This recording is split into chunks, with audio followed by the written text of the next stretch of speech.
आज का मुद्दा है कांग्रेस पर भारी बीजेपी की तैयारी। ऐसा इसलिए क्योंकि लोकसभा चुनाव की घोषणा से पहले ही बीजेपी ने 195 प्रत्याशियों का ऐलान कर दिया, उनकी सूची जारी कर दी। इसमें राजस्थान की भी 15 सीटों पर प्रत्याशियों का ऐलान किया गया है।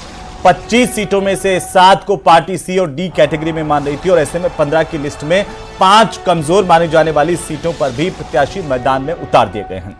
कुल मिलाकर के नए पुराने अनुभवी चेहरों के जरिए गुड मिक्स बनाने की कोशिश की गई है, लेकिन कांग्रेस में अभी भी लिस्ट का इंतजार है। तो सवाल इस बात को लेकर के कि बीजेपी की रणनीति कांग्रेस के लिए कितनी बड़ी चुनौती, और इसी पर करेंगे आज की चर्चा। पहले देखिए ये रिपोर्ट।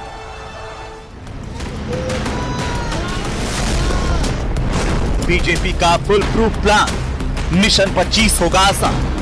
किस तरीके से मिशन 25 को पूरा करने के लिए सब लोग एकजुट होकर जुटे, 400 पार जो प्रधानमंत्री जी ने लक्ष्य दिया है उसको हम लोग पूरी करें।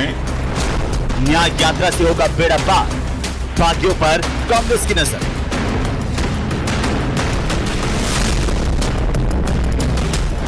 बीजेपी की रणनीति कांग्रेस के लिए बड़ी चुनौती। कांग्रेस पर भारी बीजेपी की तैयारी।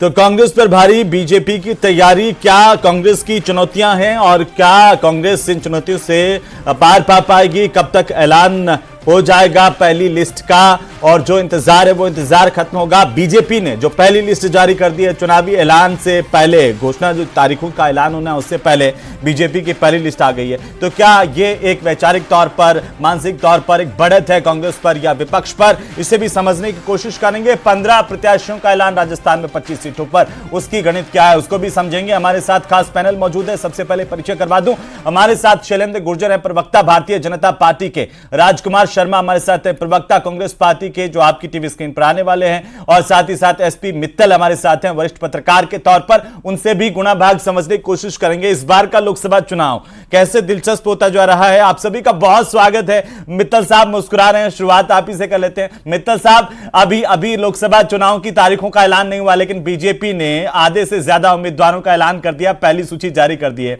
क्या रणनीति, इसे किस तरीके से मान रहे हैं आप?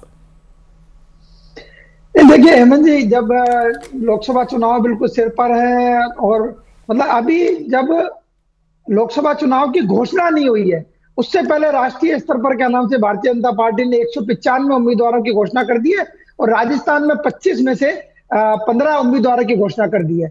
मैं राजस्थान के संदर्भ में कुछ बात यहाँ कहना चाहता हूँ कि जो फार्मूले अपनाए गए, जो नीतियां बनाई गई, मुझे लगता है कि नीतियां फार्मूले सारे अपनी जगह है, लेकिन इस बात की कोशिश की गई कि भारतीय जनता पार्टी की ओर से कि 25 के 25 चुनाव किस प्रकार से जीते जा सके, किस तरीके से तीसरी बार भी 25 सीटें भारतीय जनता पार्टी जीते।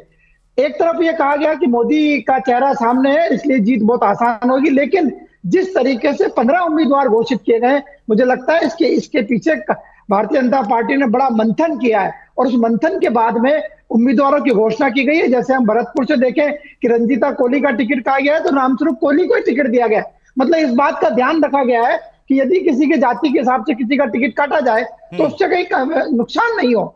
और जिस तरीके से ज्योति मिर्धा को क्या नाम से नागौर से उम्मीदवार बनाया गया, ज्योति मिर्धा विधानसभा का चुनाव अभी हाल ही में हार रही है, लेकिन उसके बावजूद भी क्या नाम से उनको लोकसभा में बनाया गया। उसके पीछे मेरा ऐसा मानना है कि जो मिर्धा परिवार वहां बड़ा वर्चस्व रखता है वहां पर, और ऐसा लगता है कि आने वाले दिनों के अंदर 2-4 दिनों में ही जो कांग्रेस के नेता हैं वो ज्योति मिर्धा के समर्थन में भाजपा में ज्वाइन करेंगे या भाजपा को समर्थन देने की घोषणा करेंगे।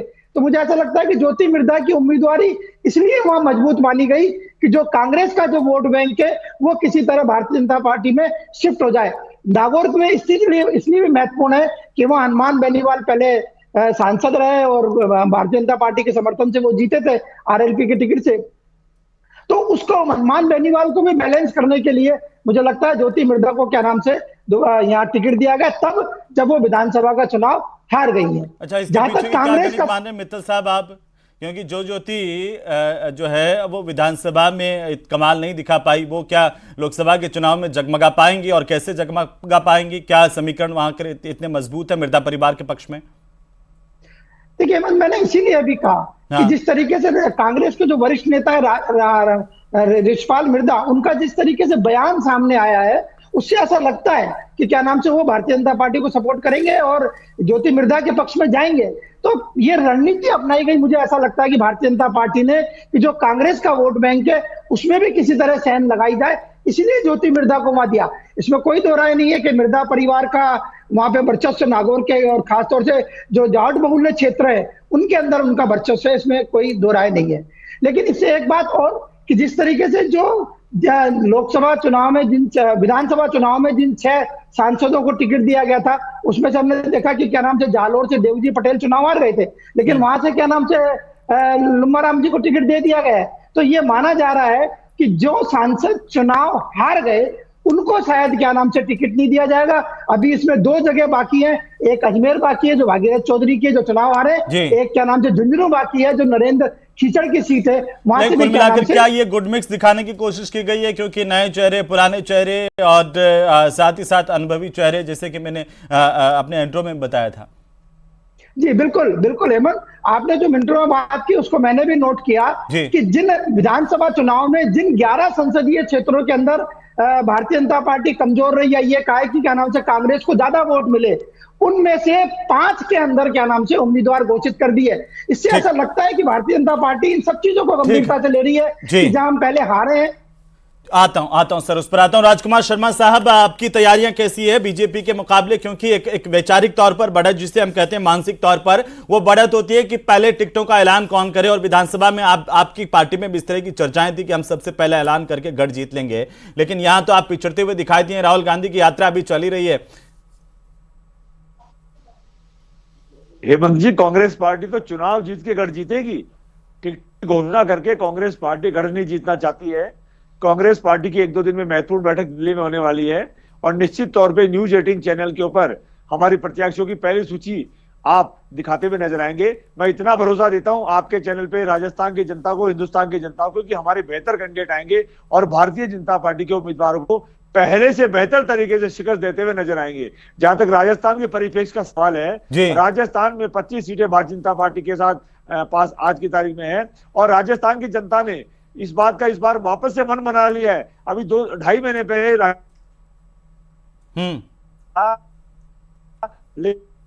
3 महीने के परिणाम को देखते हुए राजस्थान की जनता ने पुनः मन बनाया है कि इस बार भारतीय जनता पार्टी का घमंड तोड़ना है, लोकसभा चुनाव में नरेंद्र मोदी जी का घमंड तोड़ना है और राजस्थान में 25 की 25 सीटें भारतीय जनता पार्टी नहीं है। बिल्कुल राजकुमार जी, आता हूं मैं आपके पास भी, लेकिन हमारे साथ शैलेंद्र गुर्जर हैं। शैलेंद्र साहब, ये कैसे देख पा रहे हैं आप, क्योंकि पहले टिकटों का ऐलान और कुछ परिवर्तन भी हुआ है, 5 सांसद को लेकर के सीटें बदली गई हैं, कैसे देख पा रहे हैं? क्या ये बढ़त के तौर पर देखें हम, या फिर आपको इस बात का डर है कि वो सीटें जो कमजोर कैटेगरी थी वहां पर पहले उम्मीदवार उतार करके अब वो तैयारी पूरी कर ली जाए? शैलेंद्र जी।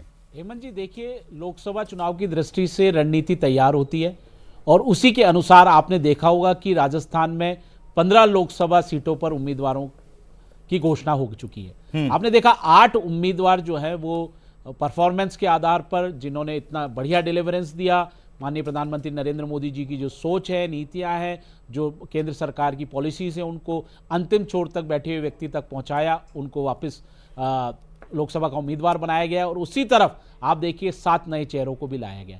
तो भारतीय जनता पार्टी की नीतियां, रीतियां, सिद्धांत, कार्यक्रम बिल्कुल स्पष्ट होते हैं, हमारे एजेंडे स्पष्ट होते हैं। कांग्रेस पार्टी तो कंफ्यूज पार्टी है, उनके युवराज तो अभी तक भारत की खोज में लगे हुए हैं और मुझे लगता है वो अंत तक खोज करते रहेंगे। उनको ना भारत के लोगों का ज्ञान हो पाएगा, ना यहाँ के सामाजिक मुद्दों का ज्ञान हो पाएगा, ना या क्या समस्याएं उसका ज्ञान हो पाएगा। लेकिन भारतीय जनता पार्टी ने 2014 के बाद से, जब से माननीय नरेंद्र मोदी जी प्रधानमंत्री बने, आप देखिए एक ही लक्ष्य को लेकर चले कि नेशन प्रथम, और राष्ट्र में रहने वाले गरीब परिवार हो, युवा परिवार हो या किसान वर्ग हो, महिला वर्ग हो, उन सबको किस तरह से सशक्तिकरण करना है और किस तरह से योजनाओं के द्वारा उनको एक डिग्निफाइड लाइफ देनी है, उसी को लेकर हमने गरीब कल्याणकारी योजनाएं चलाई, जिसमें आपने देखा होगा 4 करोड़ से अधिक लोगों को घर दिया गया, 12 करोड़ से अधिक किसान वर्ग लोगों को आर्थिक संबल दिया गया किसान सम्मान निधि के तहत, महिलाओं का हमने सम्मान किया, ये शौचालय तक नहीं बनवा पाए थे, हमने 11.5 करोड़ से अधिक शौचालय बनाने का निर्माण किया, हमने उज्ज्वला योजना के तहत 9.5 करोड़ महिलाओं को धुएं से मुक्ति दी, हमने राष्ट्र के प्रति जो आंतरिक सुरक्षा थी उसको बहुत सुदृढ़ किया, जो रक्षा नीति लेकिन मेरे सवाल का शैलेंद्र साहब ये पहली सूची संकेत क्या है इसका, क्योंकि आपने अभी कहा कि जो कई सांसदों के टिकट काटे हैं, लेकिन कई जगह हमने ये देखा, एक जगह नागौर खासतौर पर जिसकी चर्चा कर रहे थे अभी, वहां पर मित्तल साहब बोल रहे थे नागौर में विधानसभा चुनाव हारे हुए प्रत्याशी को लोकसभा चुनाव की जिम्मेदारी दी गई है, उसको प्रत्याशी बनाया गया है। कुछ चेहरे ऐसे हैं जैसे मन्नालाल रावत है, लुम्बाराम चौधरी है, देवेंद्र झाझड़िया, इन चेहरों ने चौंकाया भी है। इसके पीछे का गणित क्या है? देखिए हेमंत जी, कोई गणित नहीं है। भारतीय जनता पार्टी का एक ही मोटो है, जनता की सेवा करना। हम सत्ता में आते हैं जनता की सेवा के लिए। जिस हिसाब से आपने देखा होगा तमाम नीतियां जो बनी हैं वो सारी जनता को समर्पित है, और किस तरह से बुनियादी ढांचा भारत में किस तरह से तेजी से विकसित हुआ है, एम्स बने हैं, हॉस्पिटल्स बन रहे हैं, किस तरह से आपने देखा यूनिवर्सिटीज बन रही हैं, मेडिकल कॉलेजेस बन रहे हैं, किस तरह से जो रक्षा संसाधन है। आप देखिए आज हमको गर्व होता है ये कहते हुए कि 8% विकास दर है भारत की, जो सबसे विश्व में सबसे ज्यादा है। और प्रधानमंत्री नरेंद्र मोदी जी के नेतृत्व में जो गारंटियां हमने भारत की जनता को दी थी, उन गारंटियों को पूरा करने का काम कर रहे हैं। असंभव से फिर अगर ऐसा ही है तो 5 सांसदों के टिकट क्यों काट दिए? उन पर क्या किस आधार पर काटे गए? क्या कोई सर्वे रिपोर्ट थी, या फिर आपको लग रहा था कि जनता की राय उनके प्रति अच्छी नहीं थी? देखिए ओवरऑल जो भी वर्किंग की जाती है बहुत सोच समझ के की जाती है। नीचे कार्यकर्ता से लेके फीडबैक आता है, इंटरनल सर्वेज होते हैं, उस सर्वे के आधार पर कब किसको दायित्व देना है, किसको चुनाव लड़ाना है, ये हमारी आंतरिक बातें हैं, और ये एक रणनीति के तहत किया जाता है। आप इसको अन्यथा ना लें कि इसका टिकट काट दिया, उसका टिकट काट दिया। भारतीय जनता पार्टी में हर कार्यकर्ता को दायित्व दिया जाता है। नहीं, आप तो लेकिन ये सवाल इसलिए कांग्रेस की तरफ से भी बार बार आता है कि आप परिवारवाद पर चोट करते हैं। क्या मिर्जा परिवार में टिकट देना परिवारवाद नहीं है आपके हिसाब से? आप बताइए ना, परिवारवाद किसको कहा जाता है? जो सालों से जमे हैं। आप बताइए। सालों से जमे हैं, उसी की तो बात कर रहे हैं। नाथूराम मिर्जा, रिचपाल मिर्जा, ज्योति मिर्जा, ये भाई ये परिवार नहीं है क्या? देखिए हेमंत जी, परिवार और जो कांग्रेस में जमे थे वही बीजेपी में जम गए, फर्क क्या हुआ?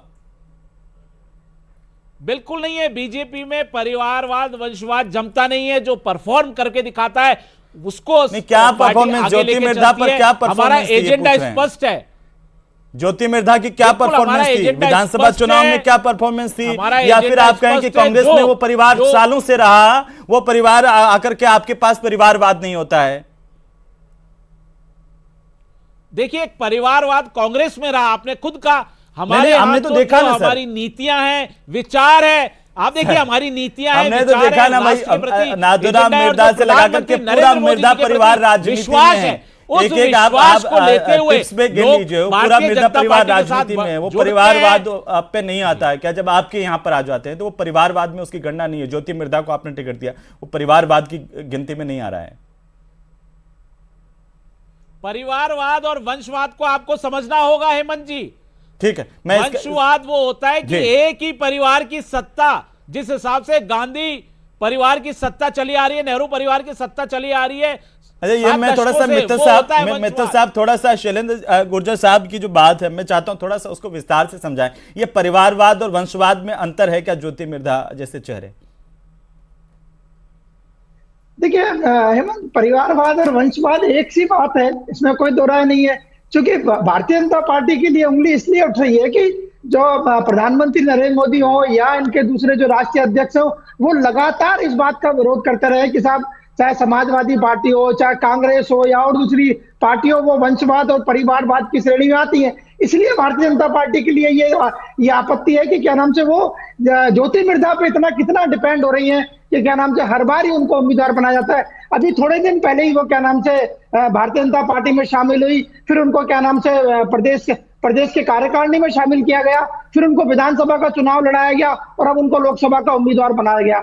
आखिर में एक ही परिवार पर आप कितना डिपेंड होना चाहते हैं, ये जरूर है। लेकिन इसके साथ ही मैं जो बात कह रहा हूं कि ये इसलिए किया जा रहा है ताकि कांग्रेस को कमजोर किया जा सके, क्योंकि क्या नाम से कांग्रेस में भी मजबूत नेता मिर्जा परिवार के हैं। ठीक है जी, ठीक है राजकुमार शर्मा साहब, ये सब इसलिए हो रहा है क्योंकि कांग्रेस पार्टी को और कमजोर किया जा सके, और आपकी लिस्ट का तो कुछ अता पता ही नहीं, अभी आप कह रहे 1-2 दिन में आ जाएगी, लेकिन उसकी आहट कहीं दिखाई नहीं दे रही है। राजकुमार जी,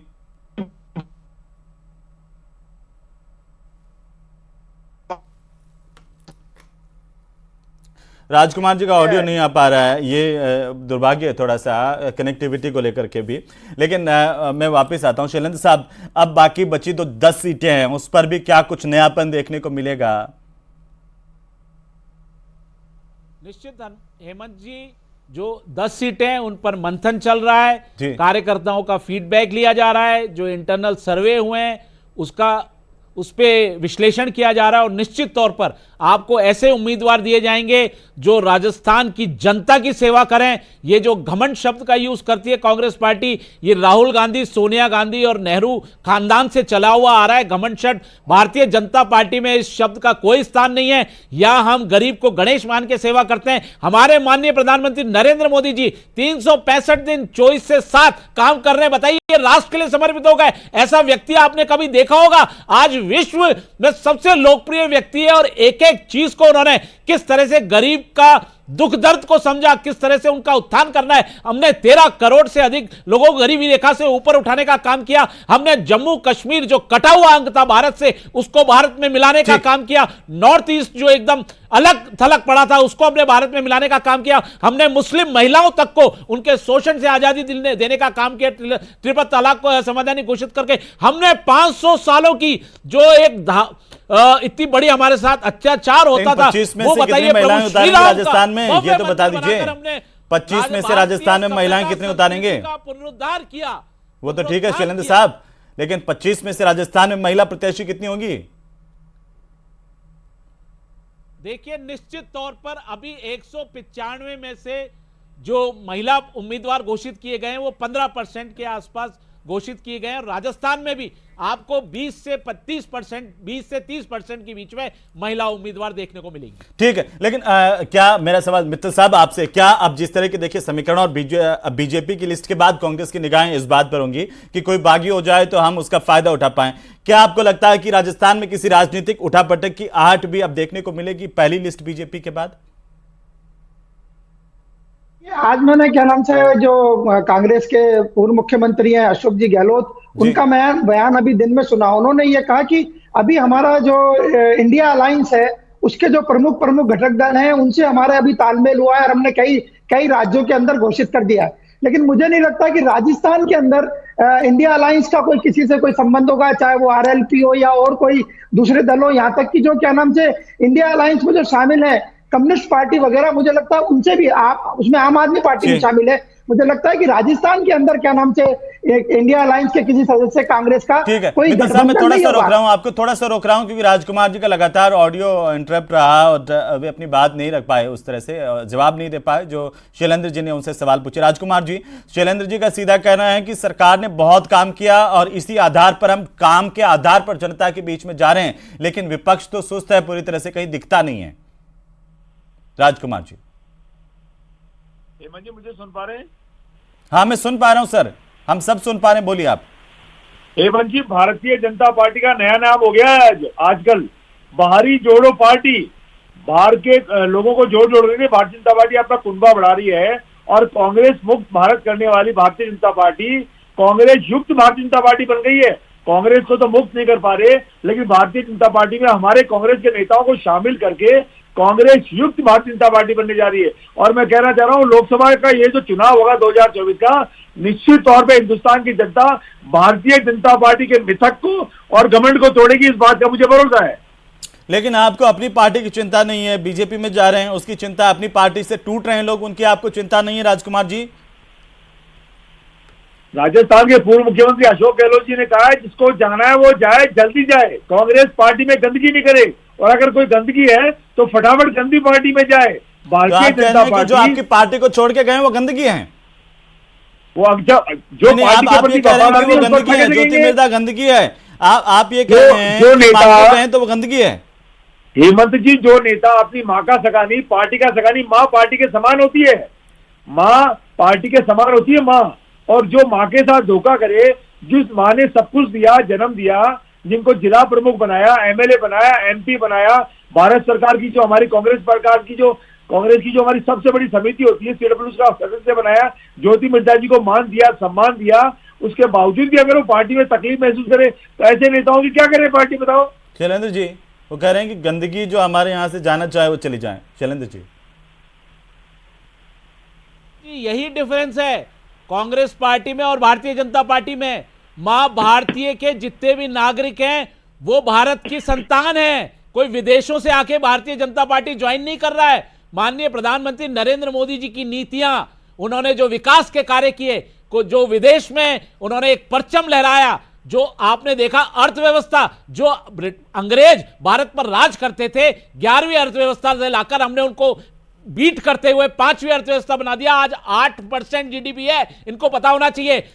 मोबाइल मैन्युफैक्चरिंग में दूसरे नंबर पर है, ऑटोमोबाइल मैन्युफैक्चरिंग में तीसरे नंबर पर है। आप देखिए स्टार्टअप, फिर वो कह रहे हैं कि अगर आपके काम ही इतने बड़े हैं तो कांग्रेस से तोड़ तोड़ के प्रत्याशी क्यों बना रहे हैं, उसका जवाब दीजिए ना शैलेंद्र जी। वो यही तो कह रहे हैं। महंगाई में भी बोलिए, बेरोजगारी में भी बोलिए। 18 करोड़ लोगों को ईपीएफ और ईएसआई से जोड़ा गया है। 10 साल में 18 करोड़ से अधिक लोगों ने राजस्थान की कानून व्यवस्था में भी बोलिए। पार्टी क्या बात करेगी?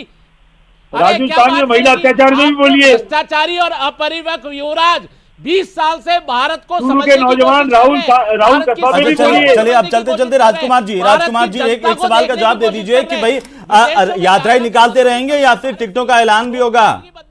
और क्या सोच के बैठे हैं कि बीजेपी से जो नाराज हो जाए वो आपके पास आए, उससे कुछ फायदा मिले, इसलिए हमको भारतीय जनता पार्टी के किसी भी कार्यकर्ता की जरूरत नहीं है। कांग्रेस पार्टी का कार्यकर्ता मुस्तैदी के साथ खड़ा है और निश्चित तौर पे 1-2 दिन में आपके चैनल पे कांग्रेस पार्टी की पहली सूची नजर आएगी और भारतीय जनता पार्टी के उम्मीदवारों को मैं पार्टी का आधिकारिक बयान मानूं कि कोई भी आदमी बीजेपी की तरफ से आपके पास आएगा तो टिकट नहीं मिलेगा। जहाज में कौन बैठेगा? कांग्रेस पार्टी को भारतीय जनता पार्टी के नेताओं की कोई आवश्यकता नहीं है। कांग्रेस पार्टी का बहुत बड़ा परिवार है, सक्षम परिवार है। एक मित्तल साहब कुछ कह रहे हैं, आप शैलेंद्र गुर्जर साहब कुछ कह रहे हैं? मैं ये कह रहा हूं कि कांग्रेस पार्टी में ना कार्यकर्ताओं का मान सम्मान होता है। ये एक परिवार और वंशवाद वाली पार्टी है। एक परिवार को बचाने के लिए सारे सड़क पर आ जाते हैं। जो भ्रष्टाचारी अपरिपक्व युवराज है वो आज तक घूम रहे हैं। और भारतीय जनता पार्टी मित्तल साहब जिस हिसाब से काम एक आखिरी टिप्पणी है कि जो बीजेपी की रणनीति है, बीजेपी का प्लान है, वो मिशन 25 को लेकर के इस वक्त आपको कितना सशक्त दिखाई दे रहा है? नहीं, इसमें कोई दो राय नहीं कि क्या नाम से भारतीय जनता पार्टी ने जो उम्मीदवारों की जिस तरीके से घोषणा की है वो मुझे लगता है कि क्या नाम से उनका लक्ष्य जो है वो 25 का 25 हम देख रहे हैं। ओम बिरला से लेके क्या नाम से अर्जुन मेघवाल और सब लोगों को क्या नाम से उम्मीदवार बनाया गया। यहाँ तक कि आप अलवर से देखें तो भूपेंद्र यादव जो केंद्रीय मंत्री हैं, जो राज्यसभा से 2 बार राजस्थान से जा चुके हैं, उनको भी क्या नाम से अलवर में उतार दिया गया है। तो ये क्या मिशन 25 के लिए जीरो रिस्क फॉर्मूला है? ये भी बड़ा सवाल है, लेकिन थोड़ा सा इंतजार इसके लिए मित्तल साहब करना होगा। मुझे लगता है फिलहाल बहुत शुक्रिया इस चर्चा में शामिल होने के लिए आप सभी का। एक बार परीक्षा पर चर्चा को लेकर के प्रधानमंत्री मोदी ने कहा था कि अगर टेंशन हो परीक्षा के टाइम में तो कोशिश करनी चाहिए कि परीक्षा हॉल में, परीक्षा केंद्र पर थोड़ा जल्दी पहुंच जाएं, लंबी सांस लें और खुद को स्टेबल करें। बीजेपी का यही सूत्र है। सबसे पहले टिकटों को लेकर के ऐलान कर दिया, लेकिन जनता पर दारोमदार की जनता क्या 25 की 25 सीटें एक बार फिर से बीजेपी की झोली में डालती है, ये देखना दिलचस्प होगा। नमस्कार।